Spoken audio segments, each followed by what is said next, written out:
City and in the territory on west, there's just one way to handle the killers and the spoilers, and that's with a U.S. Marshal and the smell of Gunsmoke.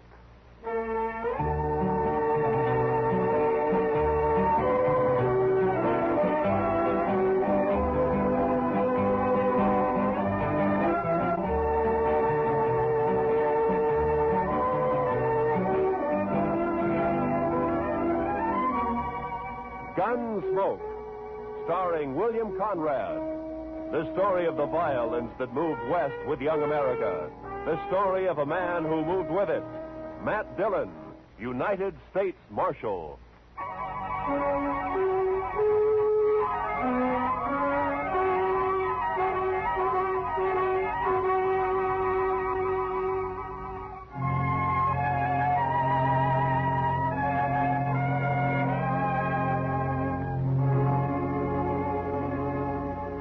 They told us a man we'd been looking for, a murderer, was in a cow camp on the North Fork of the Canadian River, about 100 miles south of Dodge. So Chester and I rode down to take a look. We found a fellow there with a right name, but the wrong face. So we started back. First night we camped in a dry, buffalo-rutted depression. The next morning I woke shortly after daybreak to find Chester already cooking breakfast. Morning, Mr. Dillon. Meat'll be done soon. The coffee made, Chester? That's what I need. It's boiling. I didn't make much, though. I thought I'd better save our water. You know, Chester, I'll bet right now the doc's back there in St. Louis, holed up in some fancy hotel, still asleep. That's quite a thought, sir. Yeah. Him right in the middle of St. Louis and us way out here on the prairie. I'll bet he's even got sheets on his bed. I wouldn't be surprised, Mr. Dillon. Doc said this was one vacation he was going to splurge on. He's riding the Santa Fe both ways. Huh? Well, meat's done. I cleaned off this rock here to cut it on. Oh, good.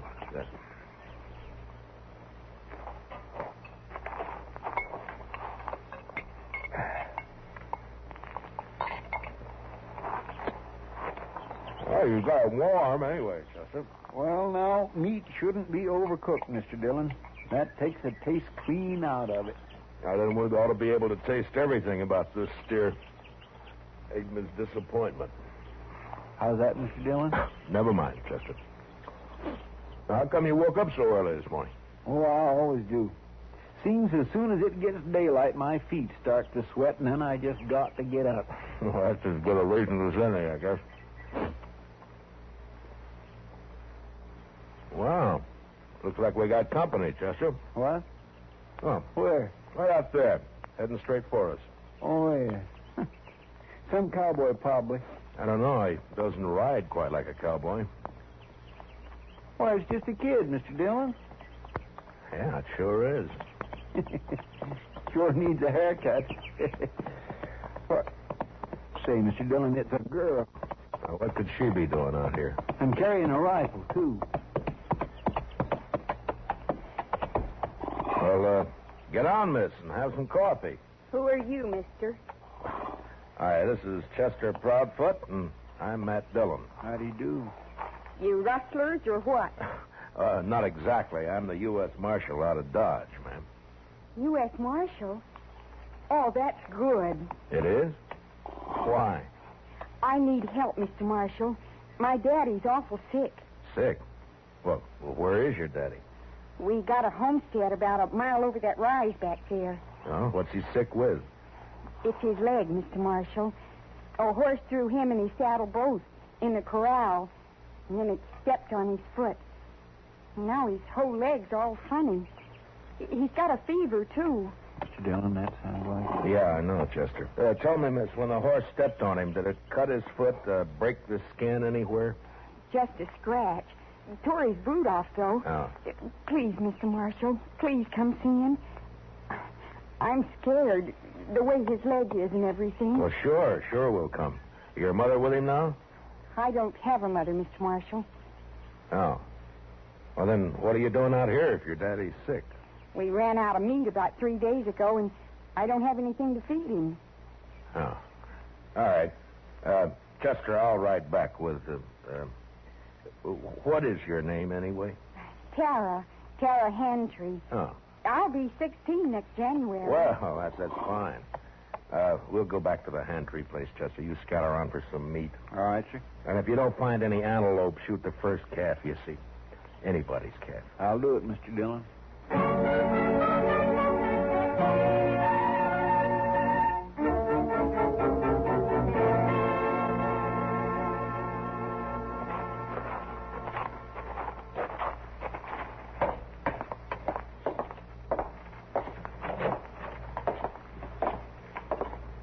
He's in the sleeping room, Mr. Marshall. No.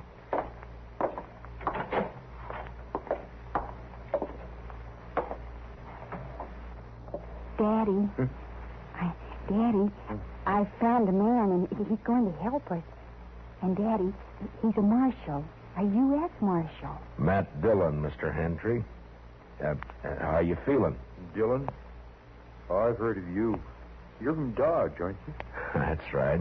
Well, Marshal, I ain't feeling so good. My foot don't hurt no more, but it and my leg is all sort of, well, it ain't pretty. I don't know much about these things, but maybe I better take a look at it anyway, huh? Sure, Marshal. There she is. All right, you can cover it up. I was in the war, Marshal. I know what gangrene is. Guess you do, too, huh? Yeah. Well, the first thing, a friend of mine is out getting you some meat, and then we'll load you in your wagon. Well, Ben took the wagon. What? Ben Walling. He took the wagon when Daddy got hurt. Said he'd find a doctor and bring him back. Who's Ben Walling?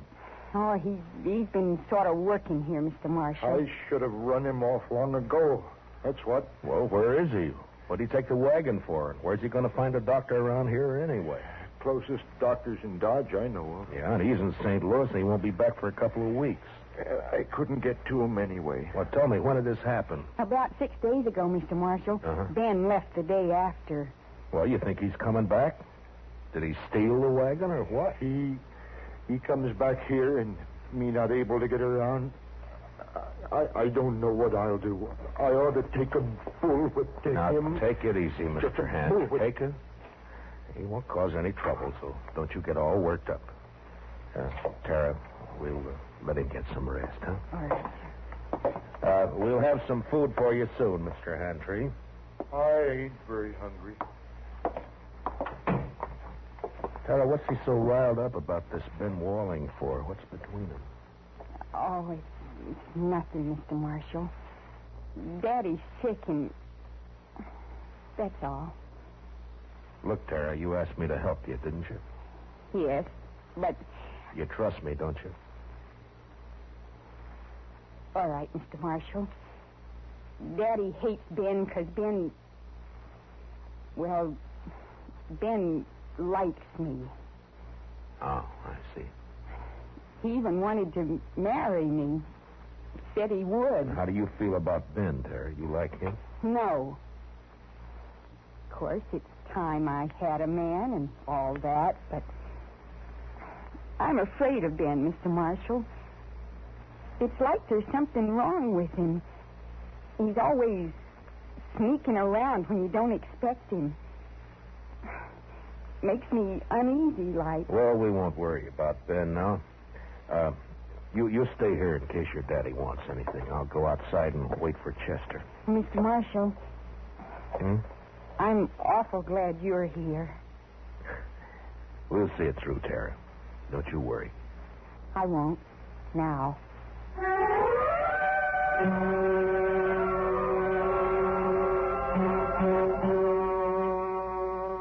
I went outside and walked over to the small corral that stood nearby. There I rolled a smoke and looked out across the flat distances of the prairie. And I wondered how anyone could survive in all that emptiness. Hantry lying on his bed back there in the house. He wouldn't survive.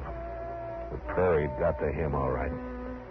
And its vast loneliness had put him out of reach of any help. And Tara, what could she do out here in this endless land of grass. I was glad to get my mind off it when Chester rode in with an antelope across his saddle. We hung it on the corral, dressed it, took a hind quarter into Tara. Then we went back outside and sat down. Yes, sir. She's a plucky girl, Mr. Dillon. Yeah, fine girl, Chester. Yeah, but this Ben fella, I just don't understand his going off with the wagon like that. Well, it doesn't matter much now. Entry won't last more than a day or two, anyway. It's that bad, is it? Yeah, blood poisoning, Chester. As soon as it reaches his heart, he's done for. Well, isn't there any way to stop it?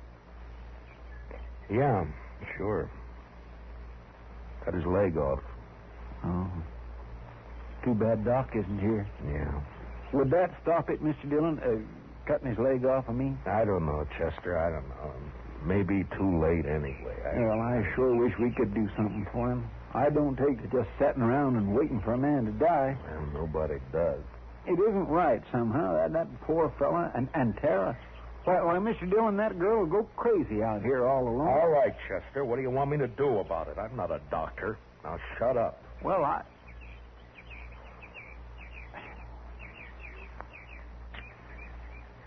Mr. Dillon, you could do it. I know you could. Do what? Be a doctor.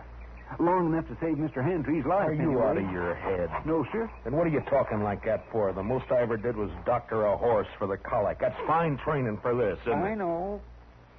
I couldn't do it. I just plain don't have the spirit.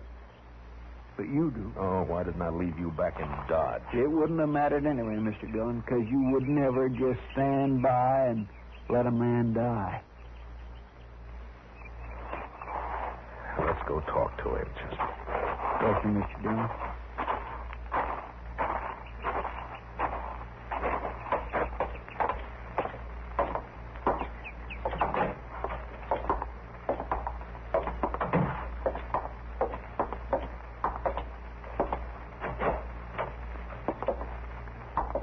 Daddy's fever's worse, Mr. Marshall. I'm going to get some more water.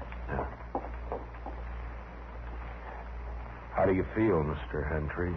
I don't feel much, Marshal. Outside of burning up.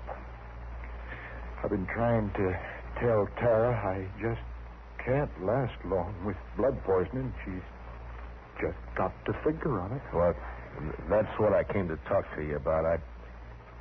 I guess you know the only thing that'll give you a chance. I know. I've been thinking about it. But I couldn't ask any man to do that. You didn't ask me. Well, it's up to you, Mr. Hantry. I'll try it if you're willing. Only thing is, I won't know much about what I'm doing. I seen it done in the Union Army, Marshal. I could tell you some things. All right.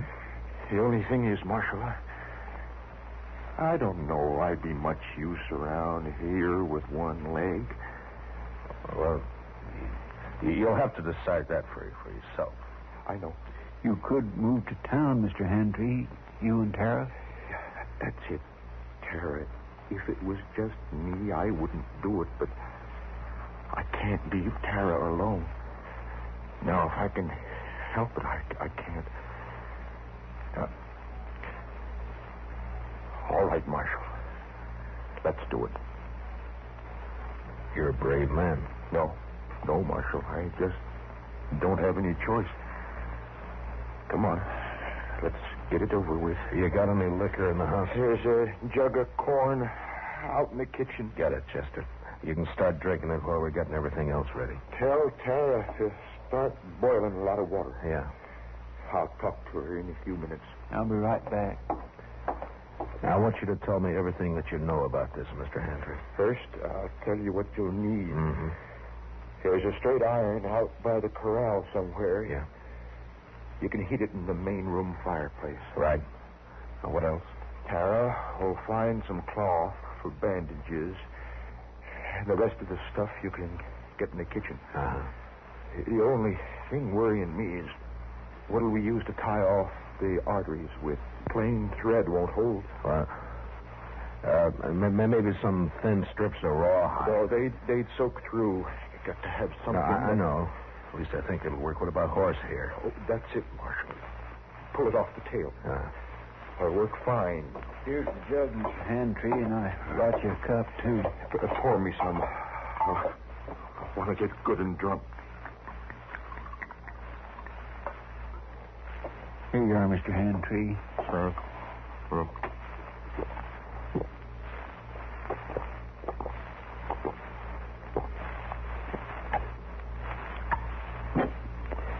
You know, I ain't been drunk in the daytime since we got the news about President Lincoln in the spring of 65. You better have your talk with Tara before that takes hold. Ask her to come in, will you? Come on, Chester. We got work to do. Yes, sir. Good luck, Mr. Handtree. Thanks. Well, Marshal? Yeah. Marshal? I'll try to make it easy for you. Yeah. Sure.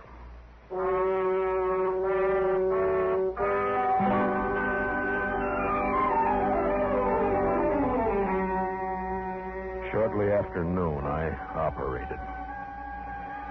Whether it was the corn whiskey or his own hard courage, I don't know, but Handtree never whimpered. Chester stood outside the door and brought me whatever I needed.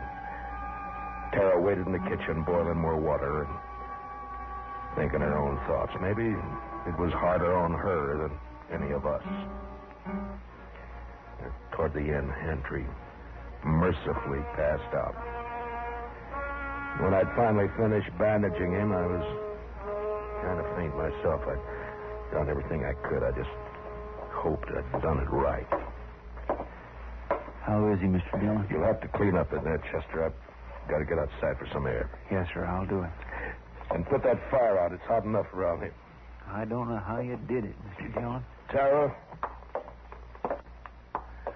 Tara, will you come on outside for a while?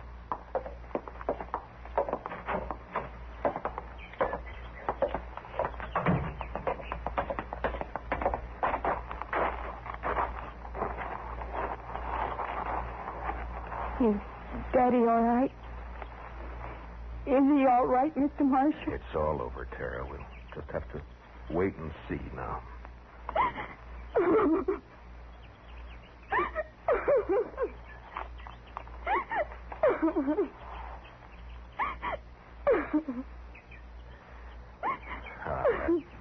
There now, Tara.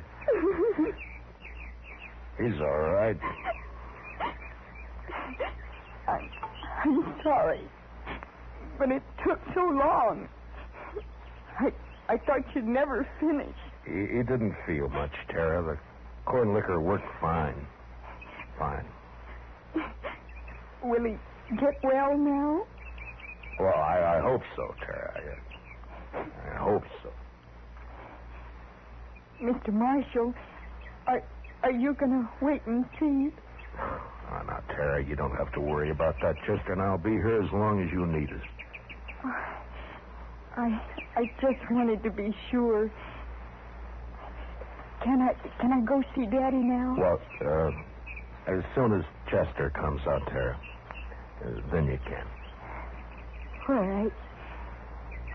I'll wait, Mr. Marshall.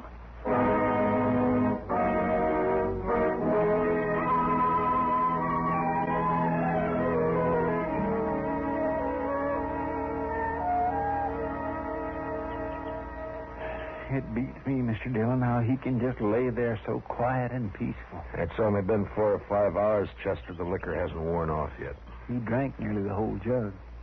Now, he needed it. Say, Mr. Dillon, look yonder. Huh? Somebody coming with a wagon. Oh, yeah. It's probably that Ben Walling they were talking about. I'll bet that's who it is, all right. Wonder what he'll have to say for himself. Ah, you'll think of something, Chester. His kind always do. You recognize him? No, sir.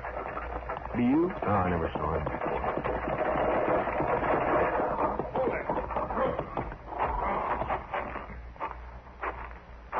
Hello. What are you doing here? You Ben Walling? How'd you know? The Handtrees, they've been wondering about you. Oh, yeah, sure. How's old Handtree, anyway? He's all right. He is, huh? You've been gone a long time, Ben. Where were you? I don't know you, mister, but you sure ask a lot of questions. You can answer them one at a time. Now, where were you? Who are you anyway, mister? I'm a U.S. Marshal. Ain't no U.S. Marshals around here. There is now. Generally, I'm in Dodge. Your name Dillon? It is. Well, what are you doing here, Marshal? Tara ran into us, asked us to help. Seems the only able-bodied man around here took off in a wagon. I went to fetch a doctor. Anything wrong in that? Not at all. Where is he? Well, first night the horses ran away, and I've been chasing them ever since. I didn't catch him till this morning. And then I've been gone so long, I thought I'd better get back to you right away. I was worried about Tara and old Hantry, of course. I see. Well, you better get your horses unhitched, Ben. You can see Tara later. She's in with her father now. Gonna be all right, huh? I was kind of worried about that foot. Looked to me like it might have poison in it. Got to get outside for some air. Yes, sir, I'll do it. And put that fire out. It's hot enough around here. I don't know how. What? Mr. Dillon did it all by himself, just like a regular doctor. Oh, but how'd you know what to do? You might have killed him. Somebody had to do it, Ben. It's a sure thing Tara couldn't. You're blaming me, ain't you? Well, I did everything I could. Didn't my fault those blasted horses run off. Antray's pretty sick, Ben. I wouldn't bother him for a day or two if I were you. Oh, I won't bother you. Oh, now look, Marshal. You can leave now. I'll handle everything here. We'll leave as soon as Hantry's able to take care of himself again. All right, stay as long as you like. I don't care. Mr. Dillon, Yeah. I think that Ben is a no-good liar. You're right on both counts, Chester. And I'll tell you something else. You see that saddle over there? Well, that belongs to Mr. Hantry. Yeah, I know. I looked at it this noon. Somebody cut the cinch strap on it. Cut the cinch strap. Mm-hmm. No wonder that bronc bucked him in the saddle off both. Well, do you think Tara did it? Oh, my goodness gracious, no, Mr. Dillon. Tara'd never do a thing like that to her own. It was Ben, wasn't it? That'd be my guess. He figured the old man would get hurt, maybe killed. Why, sir? So he'd have a free hand with Tara. Why, that low down. Mr. Dillon, let me arrest him. Not yet, Chester. There's plenty of time. All right, sir. I'll wait.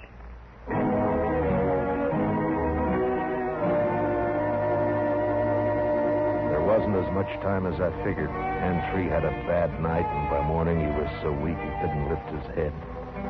I tried to take his pulse, but I could hardly find it. Maybe I'd operated too late. Maybe the poison had already moved up into his body. I didn't know. I had no way of knowing. So there was nothing to do now but wait. Want some more coffee, Mr. Dillon? Yeah, thank you, Chester. We'll fill it up, huh?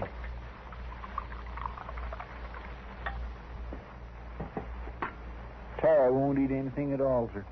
She just sat there by his bed, hasn't slept a wink I know of. Well, it's her father, Chester. He's all she's got.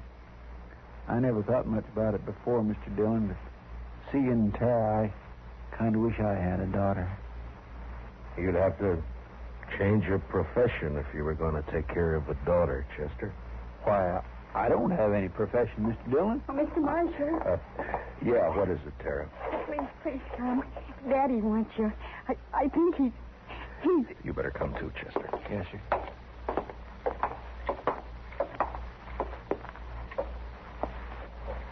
It's Matt Dillon, Mr. Hantry. Can you hear me? Marshal, I can't hold out no more. Now, don't say that. You keep fighting, man. You'll pull through. No, Marshal. I'm going to die. Oh, Daddy. Tara. It's about Tara, Marshal. Don't leave her here. Ben Walling, he's no good. He'll try to keep her. Now, don't you worry about Ben Walling, Mr. Hantry. I promise you he won't get anywhere near Tara. Now or ever. Thanks, Marshal. He's a bad one. Tara can't stay here alone. She can't work this place. It's a bad way to die. Not knowing. Now, I want you to listen to me. Listen to me now. Yeah? I promise you something else, too. I'll take care of Tara. I'll see she's all right. I'll see she's cared for. Now, I promise that. I thank you, Marshal. I sure. Where's Tara? Daddy, I'm right here. Daddy. Tara. Come on, Chester. Daddy. Daddy.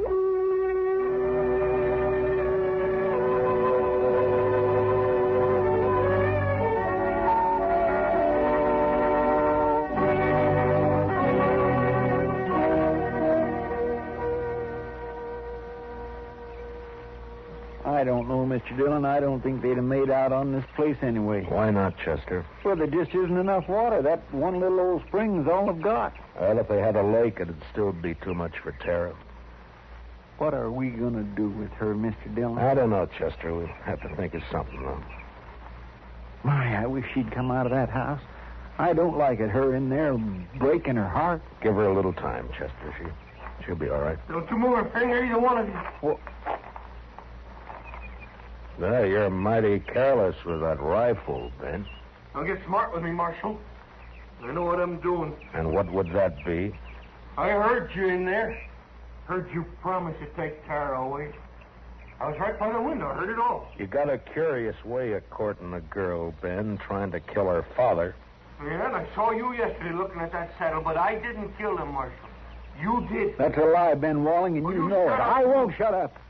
If we'd have just got here sooner, Mr. Dillon would have saved him, that's all. Yeah? Well, it's too bad you got here at all. Because you're going to die for it. Both of you. Put the gun down, Ben. You're under arrest for attempted murder. You stay right where you are, Marshal. You know, I have an idea you've smelled powder before, Ben, and that you're afraid of it. Marshal? I have an idea that's why you tried to get Hantry like you did instead of facing it. Stop, sir. And right now you wish you didn't have that rifle at all, don't you, Ben? Because I might have to shoot you No, for it, huh? no, don't, Marshal. Give me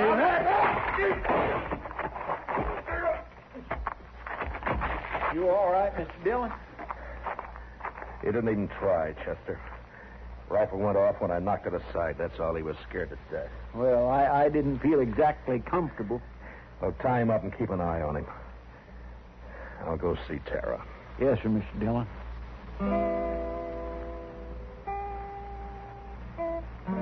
Late that evening, we buried Hantry out on the prairie, out in back of the little homestead. They would die now, too, and fall apart without him. The next morning, we loaded everything we could get into the wagon. With Tara beside me, we started out for Dodge. Ben Wallen never said a word. Chester led his horse, and they rode along ahead of us. I had plenty of time to tell Tara all about Dodge and how there were some good people there and how we'd find her a home and family. She sat there, tight-lipped. She didn't say much. But she never once looked back.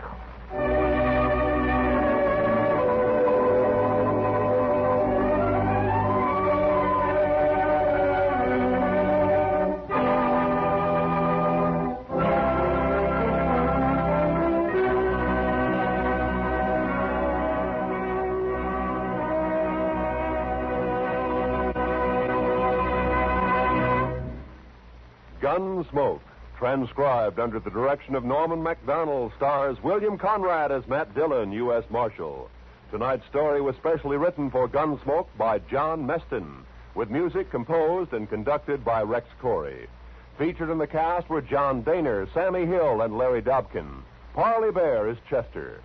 Join us again next week as Matt Dillon, U.S. Marshal, fights to bring law and order out of the wild violence of the West in Gunsmoke.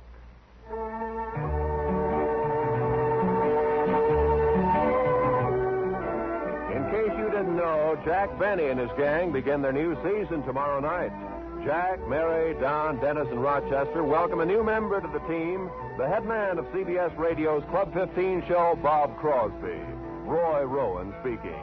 Remember, the top dramatic show of them all, the Lux Radio Theater, is heard Monday nights on the CBS Radio Network.